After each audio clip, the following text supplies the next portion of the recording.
신앙은 생활입니다. 그래서 우리는 신앙 생활이라고 합니다. 믿음은 삶입니다. 그래서 믿음과 신앙에 있어서 가장 중요한 시점은 지금입니다. 이곳입니다.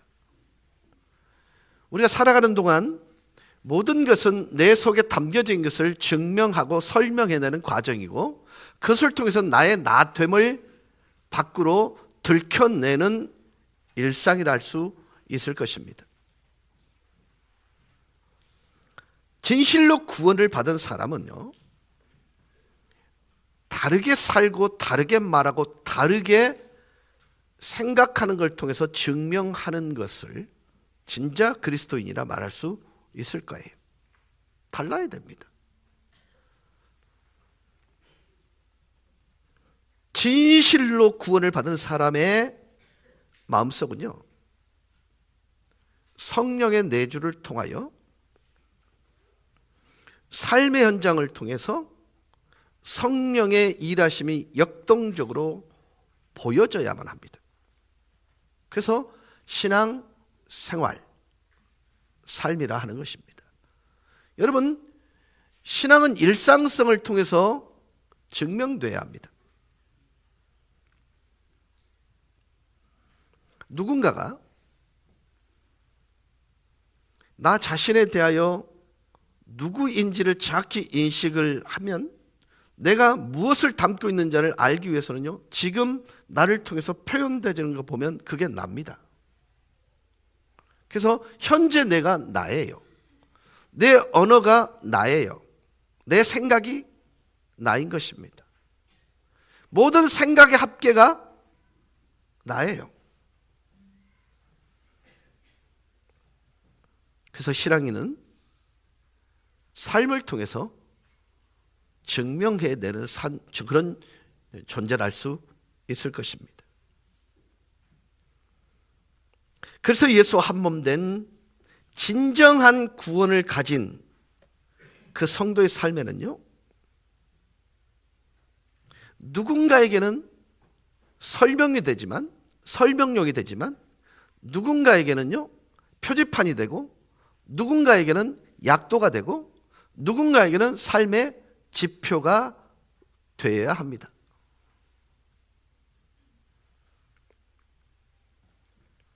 그래서 상황 때문에, 환경 때문에 무너지지 아니하고, 넘어지지 아니하고, 엎어지지 아니하고 멋지게 승리하는 것을 보여주는 것, 그게 사실은요, 그리스도인들의 본질이라 할 수 있을 것입니다.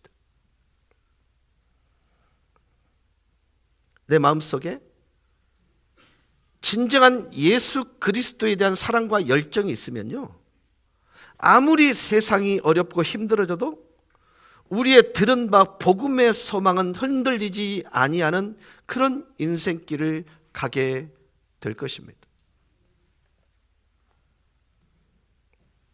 제가 반복해서 진짜 구원받은 사람이라는 표현을 반복해 쓰는 이유가, 진짜 구원받은 사람, 정말로 내가 죄인인 것을 인정하고 그래서 예수의 보혈로만 힘입어 구원 얻은 것을 바로 깨달은 사람은요, 성령의 내재하심을 경험한 사람은요, 그리스도와 함께 연합하여서 죄에 대해서 죽었고, 그리스도와 함께 연합하여 장사 지낸 바 되고, 그리스도와 함께 연합하여 다시 의를 향하여 부활을 경험한 사람은요, 그 참된 그리스도인은요, 믿음 위에 거하고 터 위에 굳게 서서 들은 바 복음의 소망에서 흔들려야 흔들릴 수 없다고 사도 바울은 고백하고 있는 거예요.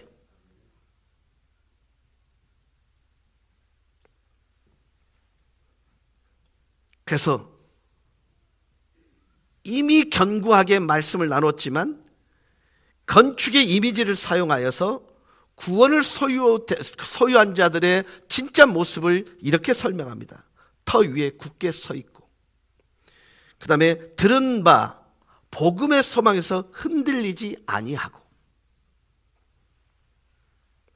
이 터 위에 굳게 서서라는 원어를요, 정확히 표현하면 굳게 서서, 굳은 모습으로, 견고히 서서, 이런 뜻이에요. 이것은 다른 게 아니에요. 기초에 관한 것입니다. 아시다시피 기초가 튼튼하면 그 위에 구조물에 의해서 흔들리지 않습니다. 믿음에 거한다는 것, 복음의 터 위에 선다는 것, 견고한 모습, 우리의 바라보는 복음의 소망 때문에 흔들리지 않는 성도의 모습을 이렇게 추가적인 형용사를 써서 우리에게 설명해 주고 있는 것입니다. 자, 이제 저는 이 본문을 가지고 3시간에 걸쳐서 여러분과 말씀을 나누었습니다. 아마 남는 게 하나도 없을 것입니다. 놀라운 일입니다. 여러분, 인생은요, 문제가 있을 때 풀려면 공식이 있으면 풀립니다. 모든 그리스도인들에게서 하나님의 말씀은 공식입니다. 식과 법입니다. 기억하지 못하는 공식은 공식이 아닙니다. 적용되지 않은 공식은 적용이 아닙니다. 그래서 지금 이 골로새 1장 21절에서 23절 말씀의 내용을 다시 정리해 드립니다. 이런 친절한 목사 없습니다. 첫째, 사도 바울은 우리의 과거에 대해서 너무나도 명확하게 설명해 주고 있습니다. 둘째, 하나님께서 우리를 위해 해놓으신 일에 관하여 설명해 주셨습니다. 셋째, 촉망되는 그리스도인의 미래에 대해서 또한 정확하게 설명해 주었습니다. 넷째, 우리가 해야 할 바, 즉 믿음에 거한다라고 고백하는 사람들의 삶의 모습이 어떠해야 되는가에 관한 말씀도 나누었습니다. 여전히 기억 못하시는 여러분은 기적 중에 기적입니다. 이 말씀을 근거로 해서 3가지 정도의 교훈을 좀 나누려고 합니다. 먼저 십자가를 생각하면서 우리의 영혼의 과거를 정리하자는 것입니다. 이렇게 하면 기억나실지 모르겠습니다. 혹시 과거가 있으십니까? 이 질문 기억나십니까? 이것만 해도 잊고 싶은 과거라고 기억을 못하면 그런 분은 분명히 잊고 싶은 과거가 있을 거예요. 다시 얘기할게요. 과거가 있으십니까? 멀쓱해집니다.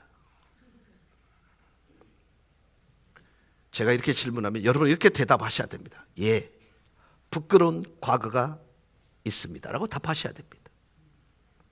동시에 감사하는 마음을 가지고 그러나 주님께서는 저에게 장래가 촉망되는 존재라고 말씀해 주셨습니다. 이렇게 답하셔야 합니다. 이 시간 날카로운 눈을 하시면서 옆에 분한테 과거가 있으십니까?를 물으십시오. 그리고 옆에 분은 이렇게 대답해 주세요. 있었습니다. 그러나 주님께서 나에게 장래가 촉망되는 존재라고 말씀해 주셨습니다.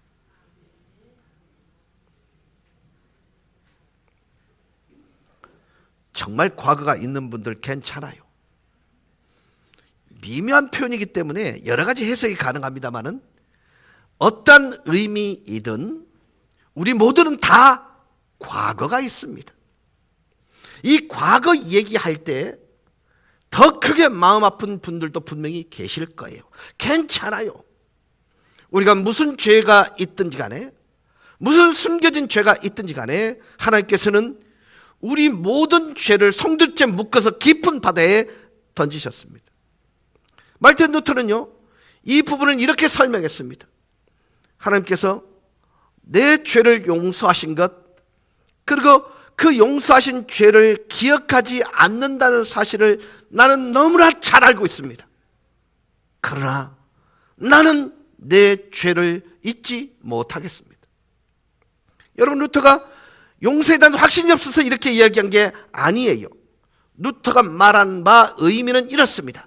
하나님께서 나를 용서해 주신 것을 나는 잘 안다. 그러나 앞으로 살아가며 주님의 그 깊은 은혜를 더 깊게 체험하며 더 멋진 그리스도인의 삶을 살아가기 원해서 나는 내 과거의 모습을 잊어버리지 않기를 원한다. 의미를 이해하시겠습니까?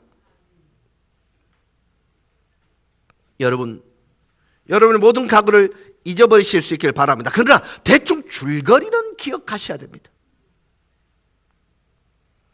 내가 얼마나 나쁜 사람이었던지, 얼마만큼 심각한 죄인이었었는데 그럼에도 불구하고 하나님께서 이 죄인을 용서해 주신 사건의 줄거리는 기억하셔야 된다는 겁니다. 그러면요, 다른 사람의 눈 속에 있는 티를 보지 않고요, 내 눈 속에 있는 들보를 먼저 보는 거예요.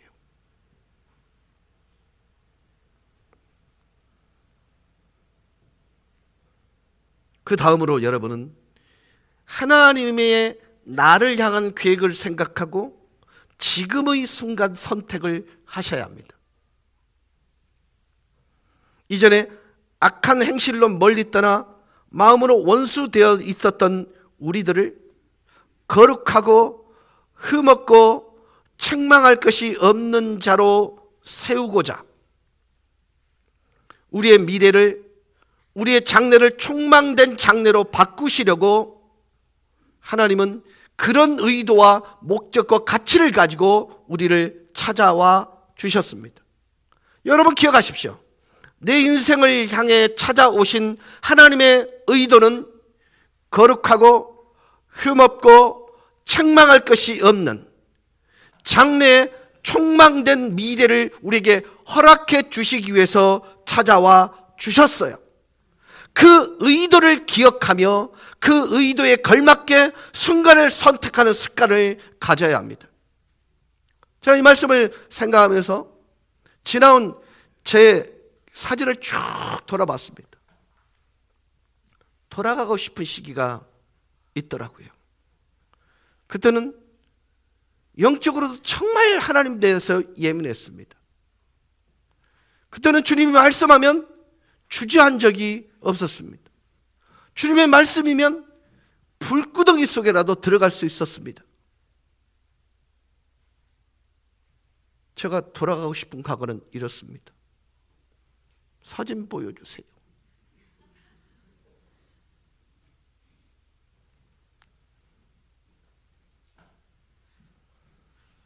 이거 타이밍 놓치면 좀 진짜 이거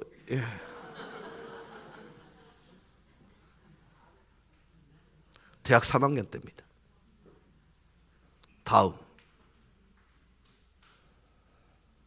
제주도 신혼여행 갔을 때입니다. 옆에 분명히 손을 잡고 있는데 그 누군가를 잠시 제가 지웠습니다. 또 다음 신혼여행 갔을 때입니다. 저희가 여미지입니다. 그 다음 제가 부흥회 갔을 때, 그 다음 대학 MT 갔을 때입니다. 뭐라 그러셨어요? 저거 맞냐? 저거 맞아요. 제가 56kg 나갈 때, 제가 목이 길었다고 얘기할 때 성도들은 아무도 안 믿었습니다. 지금 제가 제 과거를 현재의 모습과 대비해서 보여준 이유는요, 정말 돌아가고 싶어요. 영적으로만.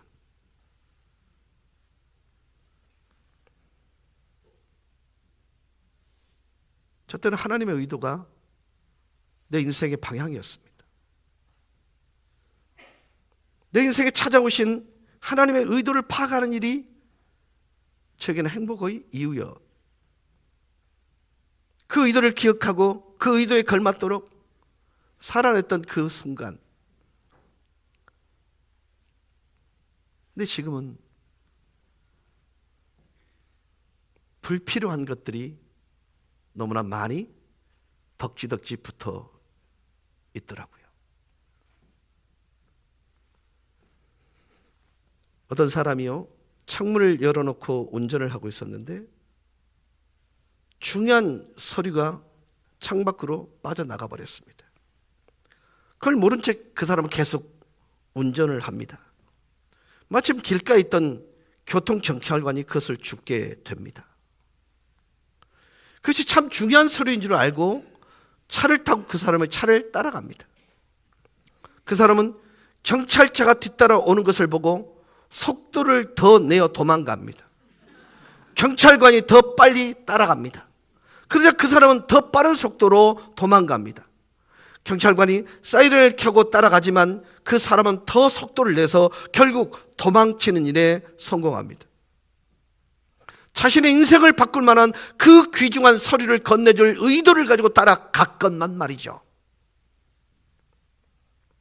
하나님께서 저와 여러분의 인생의 시간에 멋진 의도를 가지고 우리를 찾아오시지만 때로 우리는 도망갈 때가 있습니다.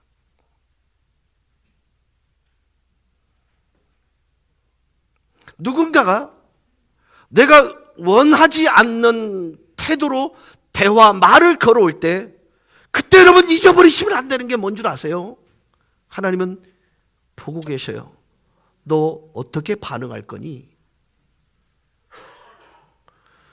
여러분 이게 얼마나 중요한지 몰라요. 왜냐하면요, 성령이 나를 주장하고 있다면 반드시 이 질문은 나오게 돼 있습니다. 이 상태에 대해서 너는 어떻게 반응할 거야? 여러분, 자의적 해석이 그분께 묻지 않는 한 이것은 자의적 해석입니다.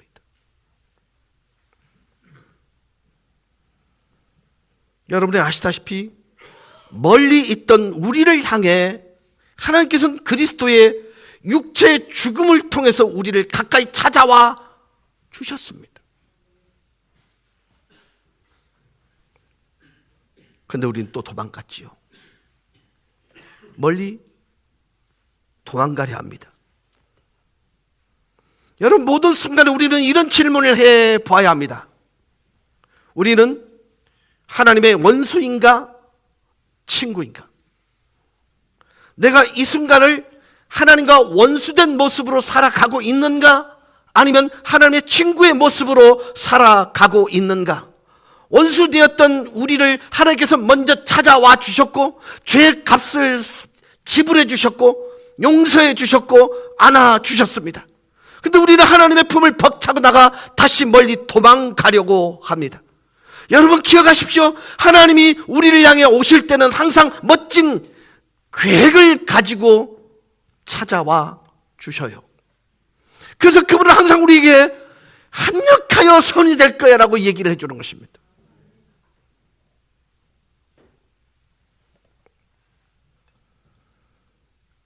사랑하는 여러분, 찾아와 주시는 하나님의 모습을 생각하면서요, 우리의 삶의 현장에서 선택의 기로가 있을 때마다 어떤 판단과 선택을 내려야 할 것인가 잘 생각하셔야 합니다. 매 순간에 선택을 하며 살아가는 야무진 지혜로운 모습을 주님 앞에 보여드려야 합니다. 어저께 해피박스, 얘가 원래는요, 얘 민낯을 보여드리겠습니다. 이렇게 해가지고요 있는 상태였습니다. 이게 1500장에 온 거예요. 그래서 저희는 단단히 각오했습니다. 시간 꽤나 걸리겠다. 그때 주님께서 저에게 이렇게 도전하셨어요. 이 일을 행복하게 할래? 책임으로 할래? 의무로 할래? 그때 저는 선택을 해야 했습니다. 주님, 제가 행복하게 이 일을 할 수 있는 마음의 평강과 이유를 대세요. 그랬거든요. 그랬더니 이렇게 말합니다. 너는 목사로 여기 와 있지만 이 성도들은 자원에서 왔잖아. 이게 뭔가 다르지요? 그게 이유였습니다. 그래서 행복해지기를 결정했습니다. 정말로 열심히 했습니다. 그 옆에 지나가다면 누가 그럽디다. 좋아 죽네. 정말 좋았습니다. 저는 그곳에서요, 사소하지만 천국 같은 걸 경험했어요. 성도들을 열심히 하는 그 얼굴들을 보면서요, 아, 저기 천국을 소화한 사람의 얼굴이구나. 사랑하는 여러분, 그리스도인들은 성령 하나님과 동행하는 삶을 선택했고, 그분이 문 밖에 서서 두드려서 우리 안에 찾아오셔서 모든 생각의 방향과 가치들을 함께 의논해 주는 보혜사가 되어 주셨습니다. 여러분, 죄라는 단어가 헬라어 하마르티아입니다. 관역에서 벗어나는 거예요. 여러분, 관역에서 벗어났다는 말의 의미는 예수 그리스도로부터 눈이 벗어나면, 예수 그리스도라는 가치로부터 뭔가 비껴가면 죄라는 뜻이 되겠지요. 회개가 뭘까요? 함께 동침한다는 뜻이 됩니다. 그러면 관역에서 벗어난 인생들은요, 그것을 온전하게 내가 돌이키는 삶을 살기 위해 해야 될 행위가 뭐라고요? 주님과 함께하는 거예요. 그게 온전한 회개입니다. 엇나간 시선으로부터 다시 주님을 바라보는, 온전케 하시는 예수를 바라보는 그 행위가 동행 의미요, 회개의 의미가 되는 것입니다. 그렇습니다. 선택의 기로에 설 때마다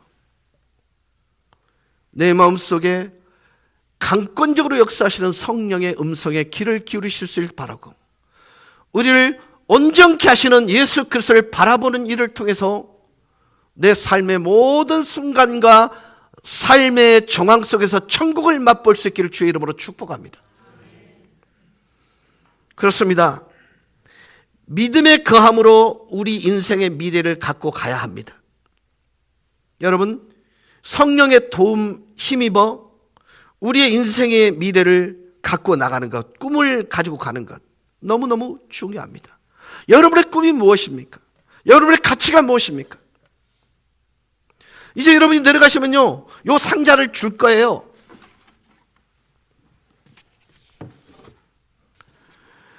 내 목구멍이 포도청인데 왜 자꾸 이걸 나눠주면서 하라쿠노, 이렇게 생각하는 분도 계실 거예요.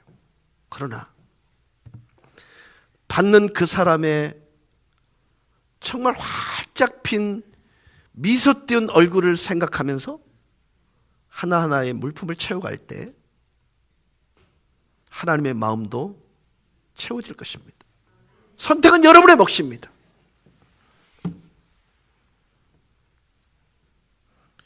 런던에 살던 어떤 한 사람이 자기 집을 3억에 팔아 그 돈으로 라스베가스를 갈 것을 결정합니다.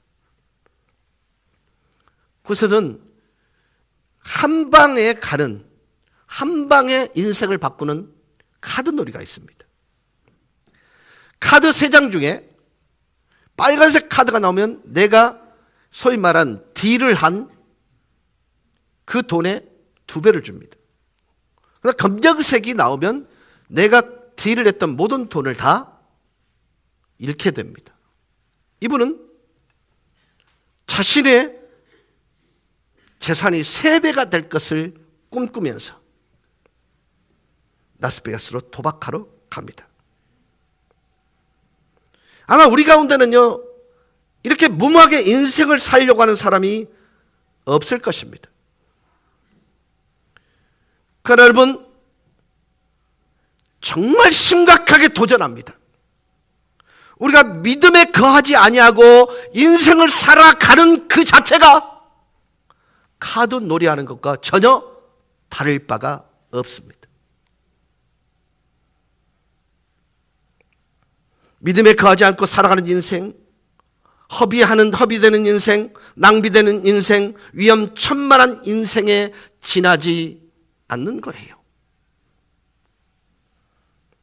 믿음에 거하고 터 위에 잘 견고히 서서 들은 바 복음의 소망에 흔들리지 아니하는 그 모습을 견지하는 그것이 나의 삶의 라이프 스타일이 아니라면 라스베가스에 가서 인생을 한 방을 기대하고 사는 것과 크게 다를 바 없다라는 것입니다.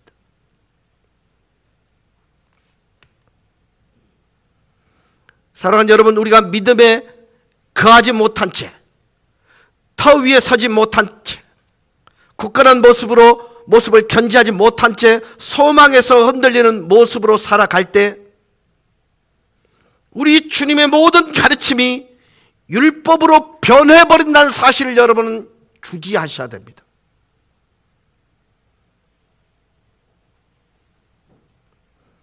하나님의 말씀은요, 방향 표지판입니다. 화살표입니다. 인생의 약도입니다. 그래서 율법도 구원받은 사람들에게 허락되는 삶의 지표입니다. 근데 어느 날부턴가 그 율법을 똘똘 말아서 누군가를 판단하고 정죄하는 자리까지 나가게 되더라는 것입니다. 여러분 아십니까? 하나님의 말씀, 믿음에 거하지 아니하고 들은 바 복음의 소망이 흔들릴 때 결국 모든 하나님의 말씀은 율법화 되는 것입니다. 누군가를 판단하는 기준이 되어버리고 누군가를 정죄하는 기준이 되어버리고 마는 것입니다.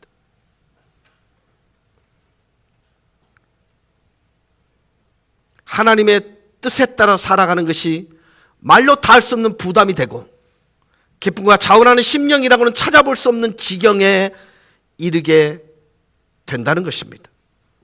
나를 따라오시는 그 하나님의 모습이 너무 무섭고 싫어져서 더 빨리 도망가 버리게 된다는 사실을 아셔야만 합니다. 믿음에 거해야만 모든 신앙생활이 순조로워지고 믿음에 거해야만 하나님의 선하신 모습이 제대로 보이기 시작하게 되고 하나님의 계획이 이해되기 시작하고 하나님께서 따라오실 때 나에게 할 말씀이 있어서 그러시는구나, 이 사실을 이해하게 되는 것입니다. 여러분, 하나님의 말씀은 만일이 아닙니다. 만일의 뜻을 아십니까 혹시 여러분?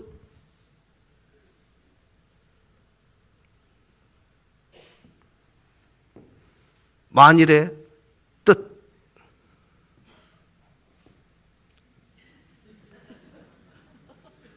아시는 분? 만에 하나입니다.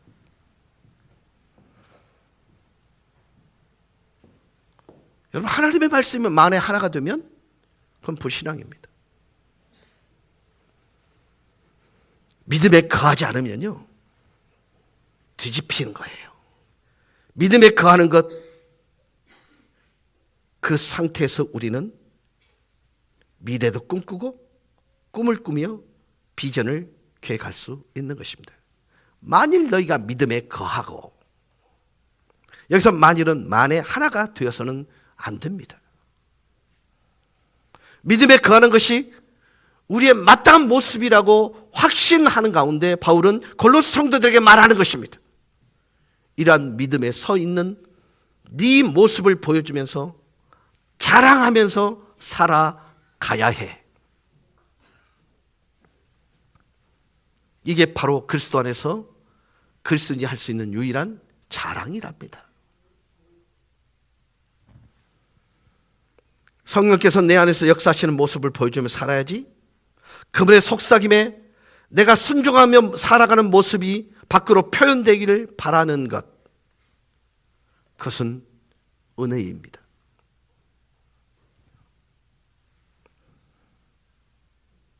이제 말씀을 정리하겠습니다. 맺는 말의 제목은 소포를 받을 준비가 되셨나요? 입니다.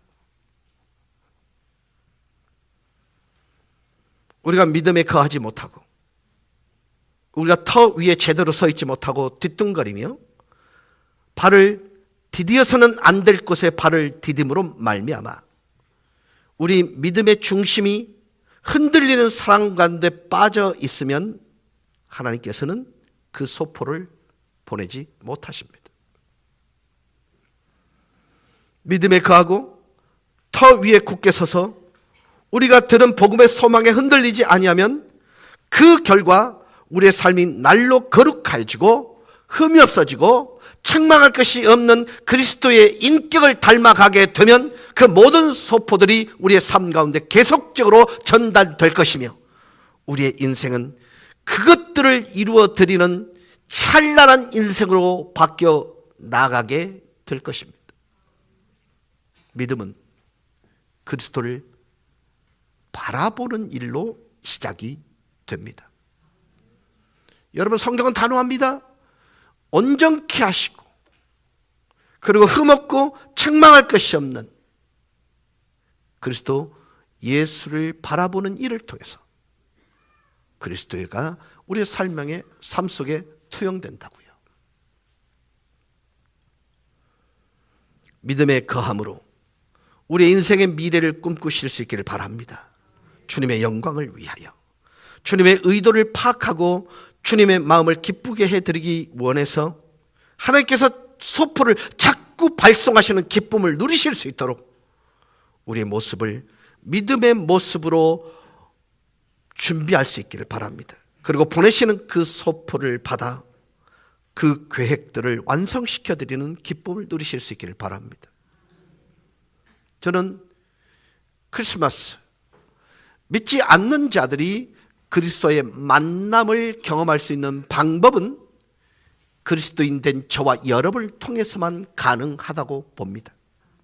그래서 너희는 세상의 빛이라고 얘기했습니다.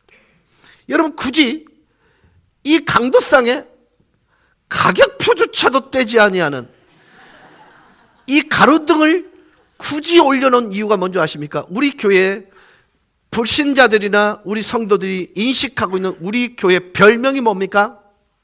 가로등 교회입니다. 그 의도는 이것이었습니다. 제가 성지 순례를 갔다가 와서 내린 결론이 뭐였냐면 예루살렘에서 여리고로 내려가는 그 길이요, 그 길을 본 사람들 중에 선택할 수 있는 가장 위대한 직업이 뭐냐? 강도입니다. 왜냐하면 그곳은 강도지라고 어디로 도망가면요 잡힐 일이 없는 곳이에요. 왠 줄 아십니까? 비가 내리잖아요. 어제 길이었던 곳이 움푹 솟은 언덕이 돼 있고요, 비가 오고 나면 또 길이 생겨 있고요. 그러니까 흔적을 찾을 수 없을 만큼 강도짓을 도망가는데 최적화된 곳이 예루살렘에서 여리고로 내려가는 길이었습니다. 그때 제가 예수님께서 비유한 비유 중에 선한 사마리아인이 돼야 돼라고 말씀을 하신 것을 뒤집었습니다. 자, 여러분, 우리 교회는 선한 사마리아인이 많은 교회가 되기를 원하십니까? 아니면 선한 사마리아인이 필요 없는 교회가 되기를 원하십니까? 좀 자신 있게 말씀해 주세요. 예? 누군가 상처를 막 주는 교회인데 누군가 또 치료해 주는 사람이 있는 교회가 좋아요? 아니면 상처를 아예 안 주는 교회가 좋아요? 그거예요. 그래서 제가 꿈을 꿨습니다. 하나님, 우리 명곡교회가 예루살렘에서 여리고로 내려가는 길에 가로등을 달겠습니다. 예루살렘에서 여리고로 내려가는 길에 방범초소를 한번 세워보겠습니다. 그래서 순찰조를 돌려보겠습니다. 그래서 강도들이 얼씬도 하지 못하게 가로등 교회를 만들고 싶습니다. 그러면서 제가 이 말을 했죠. 죄가 무엇입니까? 그때 대부분의 죄는 하지 말아야 될 것을 하는 게 죄라고 하는 인식이 평배에 있었습니다. 맞지요? 근데 진짜 죄는 해야 될 일을 하지 않는 것도 죄입니다. 네가 선한 일을 해야 함에도 불구하고 하지 않은 게 죄라고 성경은 얘기하고 있거든요. 그렇다면 우리가 가로등 교회가 되어서 그분이 좋아하시는 일들을 행함으로 인하여 죄로부터 멀어지는 공동체가 될 수 있다면 얼마나 아름답겠는가.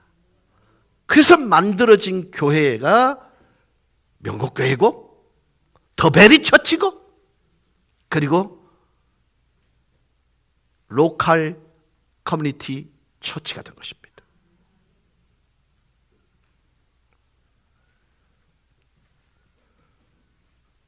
여러분, 믿음에 거하는 모습을 통해서 내 인생도 복되지만 더욱더 중요한 것은 하나님이 뜻이 나를 통해 이 땅 가운데 이루어지는 엄청난 특권을 우리가 누릴 수 있다는 것입니다. 여러분, 많은 분들이 오해를 합니다.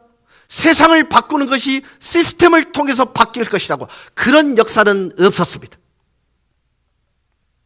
변화된 한 사람을 통해서, 하나님 닮은 한 사람을 통해서 역사는 바뀌었습니다.